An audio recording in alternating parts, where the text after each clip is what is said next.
यहाँ देखो,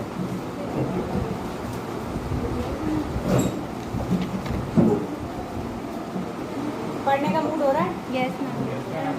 दूसरा डीएस। चलिए यहाँ देखो, बैठ जाते हैं। सर्कल के बारे में जो सामान्य बातें आप जानते हैं, आपको पहले वो ही समझनी है, ठीक है? देखो सर्कल ये है, बहुत ही गंदा बनाया मैंने। बोल कौन रहा है? आवाज नहीं आनी चाहिए विनय, ठीक है? सर्कल, अगर आपसे कोई पूछे कि सर्कल क्या होता है, तो सर्कल क्या होता है कौन बताएगा? किसी को इसका आंसर पता है कि सर्कल क्या होता है? What is a circle?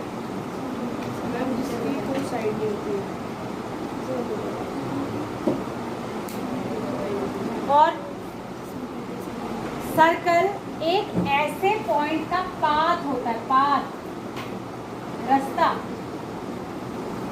Circle एक ऐसे पॉइंट का पाथ होता है जो किसी दूसरे पॉइंट से हमेशा इक्विडिस्टेंट रहता है। माने सोचो, अपने दिमाग में इमेजिन करो कि ये जो पॉइंट बी है ये चल रहा है और ये पॉइंट ए से इस तरीके के रास्ते पे चल रहा है कि हमेशा पॉइंट ए से इसकी डिस्टेंस बराबर ही रहे, ठीक है? ये रेडियस होती है ना, ये हमेशा बराबर होती है कि नहीं? तो अगर कोई एक पॉइंट का पाथ बनाया जाए जो किसी दूसरे पॉइंट के रिस्पेक्ट में हमेशा बराबर दूरी पे रहे, तो उसी के रास्ता जो है, उसका जो पाथ बनेगा, जो रास्ता बनेगा, उसको कहते हैं सर्कल। क्या कहते हैं? सर्कल, ठीक है? तो circle is the path of a point which is always equidistant from the another point, ठीक है? समझ में आ गया?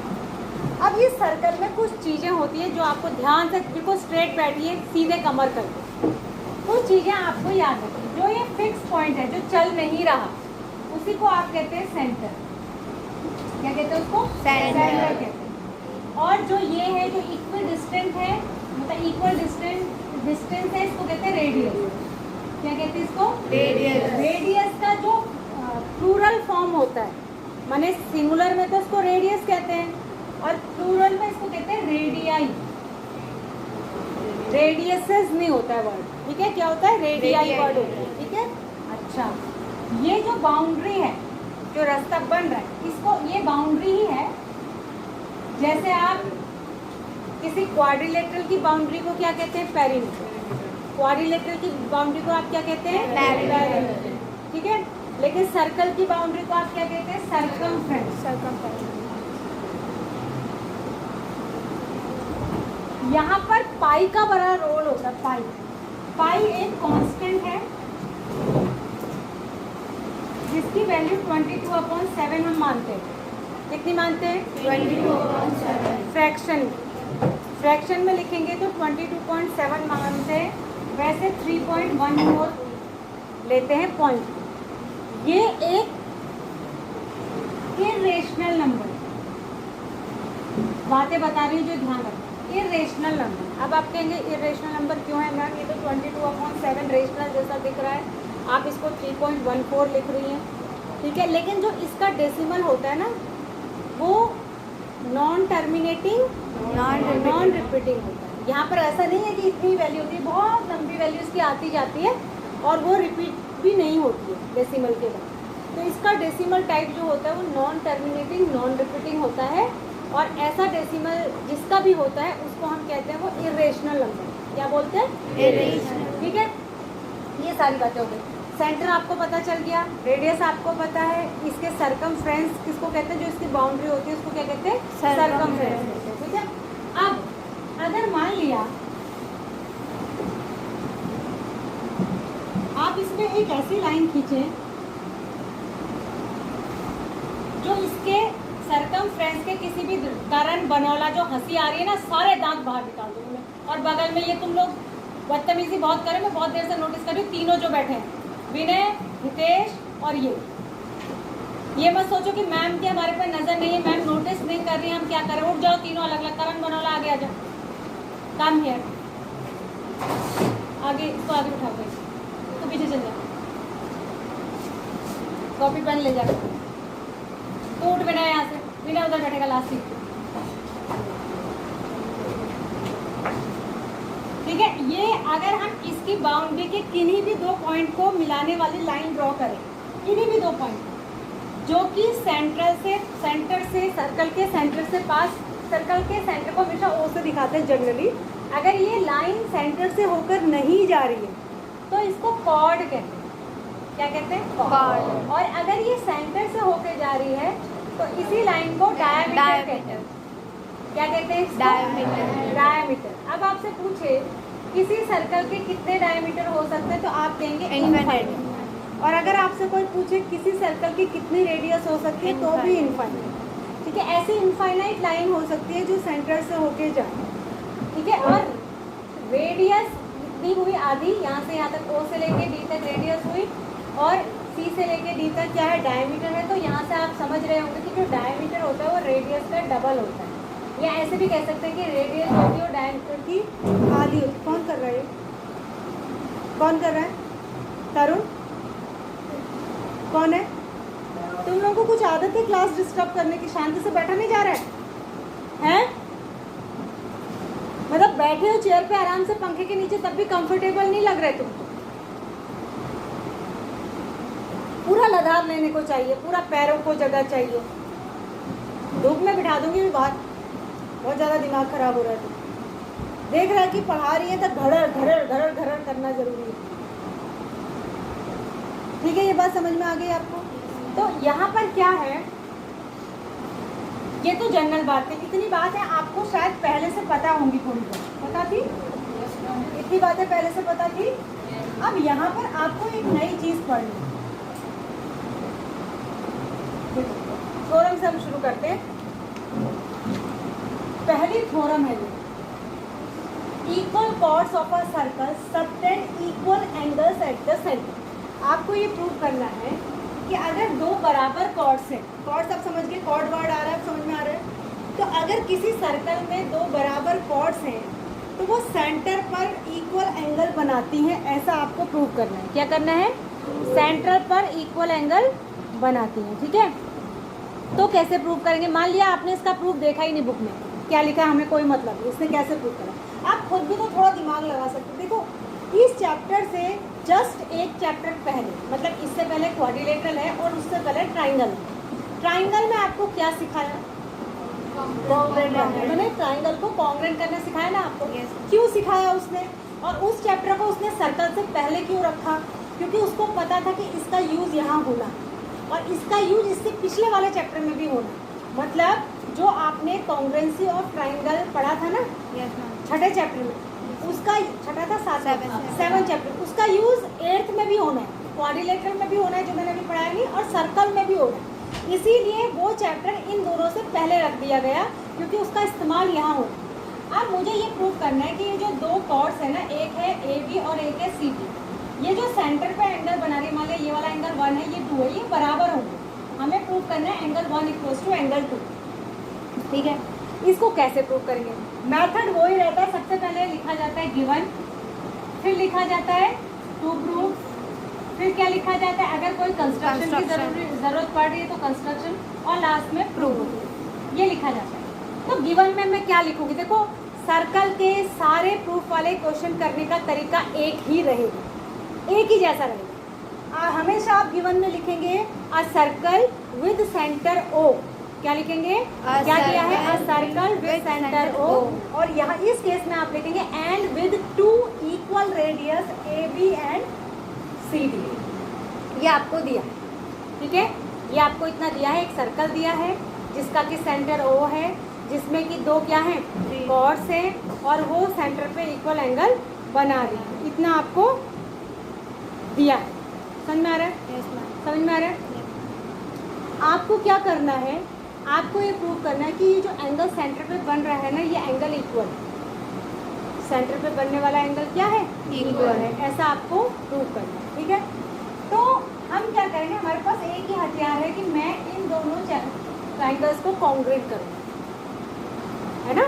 क्या करूँगी? कॉन्ग्रुएंट। जैसे ही मैं इनको कॉन्ग्रुएंट कर दूंगी तो एंगल 1 इक्वल्स टू 2 तो सिंपलिसिटी से आ जाएगा, है ना? अब कॉन्ग्रुएंट करने के लिए मेरे पास 5 नियम हैं। कौन से? ए ऐसे है, ऐसे ऐसे, ए ऐसे, आर एच एस है, और एस एस एस है। बार बार क्यों कॉल कर रहे हैं? ठीक है, तो अब मुझे इसको करना है कॉन्ग्रुएंट। अब आप देख के बताइए कि ये किससे कॉन्ग्रेंट हो पा रहा है, ये दोनों ट्राइंगल में कौन सी कंडीशन लग सकती है बताएं। S S S, very good. Who said S S S? यहाँ से देख के ये अपने आप ही आ रहा था आपको। एस एस एस देखो, ये चारों के चारों एक ही सर्कल की रेडियस है, सेम सर्कल की रेडियस है। yes. इसी सर्कल के अंदर तो है ये, तो ये चारों इक्वल होंगे। क्या होंगी? चारों इक्वल, यानी ये इक्वल इसके और ये इक्वल इसके, और ये कॉर्ड्स इक्वल है, ये तो इसने खुद ही बोला है। अरे कॉर्ड्स आपस में इक्वल है, ये तो इसने बोला ही है ना। तो आप क्या लिखोगे? देखो, O A equals to O C radii of a circle, O B equals to O D radii of a circle, A B equals to C D given. कौन सा नियम से लगा दिया हमने? S S S. जैसे ही एस एस एस से लगाए तो वैसे ही दोनों एंगल्स क्या हो गए? इक्वल। किससे? Corresponding parts of the congruent triangle, जिसको हम शॉर्टकट में लिखते हैं CP। आपको कोई दिक्कत हुई इसको समझने में? तो ये है इसको करने का तरीका, और ये थ्योरम प्रूव करने के लिए आ सकती है। ठीक है, समझ आया? और इसको आप आंख बंद करके भी प्रूव कर सकते हैं, इसमें कुछ भी नहीं। इस चैप्टर में 2 ही थ्योरम है शायद मेरे हिसाब से, 2 है 3 है देखते हैं। अब देखो दूसरी थ्योरम, ये समझ आ गई ना सबको? आप इसको खुद लिख सकते हैं कि नहीं? अगला देखिए theorem 9.2, if the angle subtended. देखो ये थ्योरम उसकी उल्टी है, उसका रिवर्स है। इसमें ये कह रहा है कि एंगल बराबर है और कॉर्ड्स को बराबर करना है। आप सोचिए, मैंने अभी ना फिगर देखा ना कुछ करा, उसी फिगर को इमेजिन करिए जरा। अब आपके पास जो एंगल ये इसने पहले वाले में इक्वल करने को दिया था, वो एंगल्स इक्वल है, कॉर्ड को इक्वल बोलना है, तो सिर्फ क्या फर्क पड़ेगा? नियम का फर्क पड़ेगा। भाई चारों रेडियस अब भी वही है, तो एक एक तो रेडियस बराबर हो गई और एक एंगल बराबर हो गया। तो पहले लग रहा था एस एस एस, अब लगेगा एस ए एस। बस फिगर भी वही रहेगा, तरीका भी वही रहेगा, बस वहाँ एस एस एस अप्लाई हो रही थी, यहाँ कौन सी अप्लाई हो रही है? एस ए एस अप्लाई हो रही है, क्योंकि 2 साइड इक्वल है और एक बीच का एंगल इक्वल है। जैसे ही दोनों को कॉन्ग्रेंट बोलेंगे, अगली लाइन हम CP/CT से चिपका देंगे कि CP/CT से दोनों कॉर्ड क्या है? इक्वल। ठीक है ना? अरे बात समझ में आ गई? इसको इसने कहा है कि स्वयं करिए, वाई वाई लिख दिया आपसे, ऐसा होगा वाई, वैसा होगा वाई। क्यों होंगे ये कॉन्ग्रेंट? आपको बताना, क्योंकि ये आपसे एक्सपेक्ट करता है कि आप इसको कर लेंगे, क्योंकि आप कॉन्ग्रेंसी पढ़ चुके हैं। एक उसने समझा दिया, तो दूसरे वाले में ये कैसे बराबर, कैसे कॉन्ग्रेंट होगा ये आपको बताना, और ये क्यों होगा ये भी आपको बताना। ये होगा CP/CT से, और ये किससे होंगे? ऐसे ऐसे। बस समझ आ गई? आगे बढ़ जाएं, सीधे एक्सरसाइज में कूद जाइए। बहुत आसान चैप्टर, बहुत आसान एक्सरसाइज बहुत आसान। 2 ही क्वेश्चन है, ये ना के बराबर ही है, इसको करना नहीं करना। Recall that 2 circles are congruent if they have the same radii. Prove that equal parts of congruent circles subtend equal angles of their centers. देखो क्या कह रहा है, आपने ये कह रहा है कि आपने अभी अभी ये प्रूव करा कि अगर एक ही सर्कल के अंदर 2 रेडियाई जो हैं वो इक्वल है, तो वो सेंटर पे बराबर एंगल बनाते हैं। अब वो कह रहा है कि इसी चीज़ को प्रूव करो, लेकिन दूसरी condition, prove that equal parts of a congruent circle. माने अब सर्कल 2 अलग अलग हैं, सर्कल क्या है? 2 अलग अलग है, पर कॉन्ग्रुएंट है। कॉन्ग्रुएंट कौन से सर्कल होंगे? बड़ी लंबी बातें मैंने आपको कॉन्ग्रुएंसी की उस चैप्टर में बताया, जिनका शेप साइज सब बराबर होता है, वही तो कॉन्ग्रुएंट होते हैं। यानी इसका कहने का मतलब ये है दूसरी भाषा में कि इन दोनों की रेडियस बराबर होगी कि नहीं होगी? अरे दोनों की रेडियस बराबर होगी तभी तो कॉन्ग्रुएंट होंगे। तो एक कॉर्ड तो इसमें है और एक कॉर्ड इसमें है, ठीक है। अब भाई सेम ही चीज़ है, बट एक सर्कल के अंदर नहीं है, अलग अलग सर्कल की। इसका सेंटर अगर O है, इसका O डैश लिख लेंगे। अब ये बराबर इसके होगा, ये बराबर इसके होगा। क्यों? क्योंकि ये सर्कल दोनों क्या है? कॉन्ग्रुएंट है। तो ये जितनी होगी उतनी तो ये भी होगी, ठीक है ना। अच्छा, और साथ में क्या बराबर दिया है? कॉर्ड्स इक्वल दी हूँ, कॉर्ड्स इक्वल देंगे तो एस लग गई, ठीक है। तो क्या हो जाएगा? दोनों कॉन्ग्रुएंट हो गए। क्या? सर्कल पहले से ही कॉन्ग्रुएंट थे। ट्राइंगल क्या कॉन्ग्रुएंट हो गए? ट्राइंगल। ट्राइंगल कॉन्ग्रुएंट हो गए तो ये वाला एंगल इसके इक्वल हो गया CP/CT से। तो इसका मतलब है कि अगर सर्कल 2 है लेकिन दोनों सर्कल क्या है? कॉन्ग्रुएंट है। कॉन्ग्रुएंट माने सेम है, एक जैसे, यानी कि दोनों की रेडियस बराबर है, तभी भी उसमें जो कॉर्ड और दोनों में इक्वल कॉर्ड्स अगर है, कॉर्ड की लंबाई जितनी इधर अगर उतनी इधर, तो वो भी इक्वल एंगल ही सेंटर पर बनाना। क्लियर है? यस। तो ये ठीक है, ये पहला क्वेश्चन था। इसमें आपको फिगर बस इस तरीके का बनाना है, अलग अलग सर्कल्स बनाने हैं, उसमें अलग अलग कॉर्ड बनानी है और दोनों का सेंटर अलग अलग दिखाना है। ठीक है, और फिर इसको प्रूव करना है सेम तरीके से, बस 2 सर्कल्स के साथ रहेगा। वो लिखोगे इसमें भी ऐसे ही कि इन ट्राइंगल, क्या लिखोगे, in triangle O A B and O dash C D. ठीक है, क्या कहोगे, ओ ए इक्वल्स टू ओ सी होगा क्योंकि कॉन्ग्रेंट सर्कल है, लिखेंगे यहाँ। ठीक है, इसी तरीके से ओ बी इक्वल्स टू क्या होगा, ओ डैश डी, ये भी यही आएगा। और तीसरा A B equals to C D इसने दिया ही है, तो भाई ऐसे से दोनों कॉन्ग्रेंट हो गए। कॉन्ग्रेंट हो गए तो सी टी से एंगल क्या हो जाएगा। क्लियर है? अरे क्लियर है? यस। चलिए अगले क्वेश्चन पे आते हैं। Prove that if chords of a congruent circle circle, ये भी सेम ही वही है सेम जो थ्योरम नंबर 9.2 थी। ये क्वेश्चन है थ्योरम नंबर 9.1 जैसा, लेकिन 2 अलग अलग सर्कल के लिए। ये क्वेश्चन है थ्योरम 9.2 जैसा, लेकिन अलग अलग सर्कल के लिए। इसमें कॉर्ड्स इक्वल दी थी, इसमें सेंटर का एंगल इक्वल दिया है। ये होगा उसी तरीके से, बस सर्कल 2 अलग समझ में आ गया। साइड एंगल साइड एस लगेगी ना इसमें कॉर्ड्स बराबर नहीं दिए, एंगल बराबर दिया ये वाला, और रेडियस तो बराबर होंगी क्योंकि दोनों सर्कल क्या है, कॉन्ग्रेंट है। दोनों सर्कल क्या है, कॉन्ग्रेंट। समझ में आया? किसी को डाउट तो नहीं हो रहा, कंफ्यूजन तो नहीं हो रहा? कर लेंगे। यानी इसने जो थ्योरम दी ना 2, उसी पर बेस्ड एक्सरसाइज नंबर 1 में 9.1 में एक एक क्वेश्चन दे दिया। पहला क्वेश्चन पहली थ्योरम से रिलेटेड, लेकिन 2 अलग अलग कॉन्ग्रेंट सर्कल के लिए। दूसरा क्वेश्चन दूसरी थ्योरम से रिलेटेड, लेकिन 2 अलग अलग कॉन्ग्रेंट सर्कल। एक ही सर्कल की बात नहीं, यहाँ पे 2 की बात है, पर दोनों एक जैसा है, जैसे मेरे दोनों हाथ सेम। ठीक है, क्लियर है? आगे बढ़ जाते हैं। Perpendiculars from the centre of a cord. देखो अब इससे रिलेटेड एक थ्योरम है, बोलिए नहीं, ये थ्योरम है और ये फिगर है। क्लास 9 बोलिए मत, या तो आप तब बोलिए जब आपको लगता है कि हम इतने इंटेलिजेंट है कि हमको मैम के बिना कुछ पढ़ाई सब कुछ आता है, और हम क्लास 9 बिल्कुल डंडे की चोट पे 200% पास कर सकते हैं अगर मैम कुछ भी ना पढ़ाएं तो भी। तब तो आप बोलने के अधिकारी हैं। फिर आप आराम से बाहर जाके बोल लीजिए, मेरे से परमिशन ले लीजिए कि मैम मैं खुद सक्षम हूँ करने में, चाहे वो गर्ल है बॉय है, मुझे आपके पढ़ाने की ज़रूरत नहीं है। तो आप बाहर जाके आराम से बताइए। और अगर आप क्लास के अंदर बैठे हुए कौन है, कौन अंदर, कारपेंट क्या करें? हाँ, अगर आप बैठे हुए हैं तो आपको पढ़ना है। ठीक है, देखो इधर, the perpendicular from the centre of a circle to a chord bisect the chord. ये बहुत ही इंपॉर्टेंट थ्योरम है और आती है प्रूफ करने के लिए।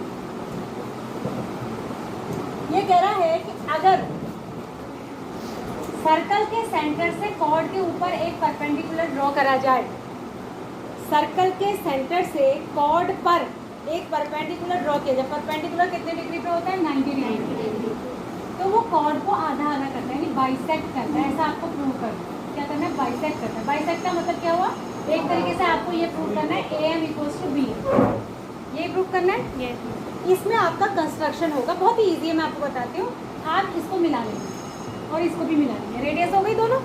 आप दोनों ट्राइंगल में कॉन्ग्रेंट कर लो। कैसे, देखो दोनों सेम सर्कल की रेडियस से इक्वल होंगी। ये वाला और ये वाला एंगल दोनों में 90 हो गया। ये बीच वाली लाइन दोनों में कॉमन हो गई। कौन सी प्रॉपर्टी लग गई, RH। कौन सी लग गई, RH। RH से ये कॉन्ग्रेंट इसके हो गए। जैसे ये कॉन्ग्रेंट हुआ तो ये इक्वल्स टू इसके सीपी। मैंने तो देखा भी नहीं इसने लिखा क्या। बात समझ आ रही है? बस कॉन्ग्रेंसी दिमाग में रखनी है। बस ज्योमेट्री अब जितनी भी पढ़नी है ना, सारी कॉन्ग्रेंट ट्रायंगल से ही होगी। चाहे क्वाड्रिलेटरल करो, चाहे सर्कल करो, चाहे कुछ भी करो, जिसमें भी 2 चीज़ों में कोई एंगल इक्वल करना है, चाहे कोई साइड इक्वल करनी है, चाहे ये प्रूव करना है कि ये इसको बाइसेक्ट कर रहा है, आता था आपके दिमाग में बस एक ही कंसेप्ट आना चाहिए, कॉन्ग्रेंट करना, कि मुझे बस ट्राइंगल कॉन्ग्रेंट करने, यही दिमाग लगाना है और कुछ नहीं। और लिखने का तरीका given to prove, given to prove. अगर जरूरत, जैसे यहाँ कंस्ट्रक्शन आएगा, इसमें कंस्ट्रक्शन में आप लिखोगे जॉइन AON OB, ठीक है, कंस्ट्रक्शन और प्रूफ, और लास्ट में प्रूफ लिख देंगे। बात समझ में आ गई? ये तीनों थ्योरम हो गए। इसका मैं अगला, ये आज तो है नहीं आपका पीरियड, मेरा बगल में पीरियड है, मैं जा रही हूँ, ठीक है। और यहाँ मेरा अरेंजमेंट है, यहाँ भी मेरा अरेंजमेंट है, सुन रहे हो ना। 10 मिनट के ब्रेक के बाद आप ये तीनों थ्योरम रफ कॉपी में करेंगे और मैं देखूंगी बीच में वहाँ मैं कुछ दे के आऊँगी, उसके बाद यहाँ आऊँगी और मैं देखूंगी आपने तीनों थ्योरम कर ली कि नहीं।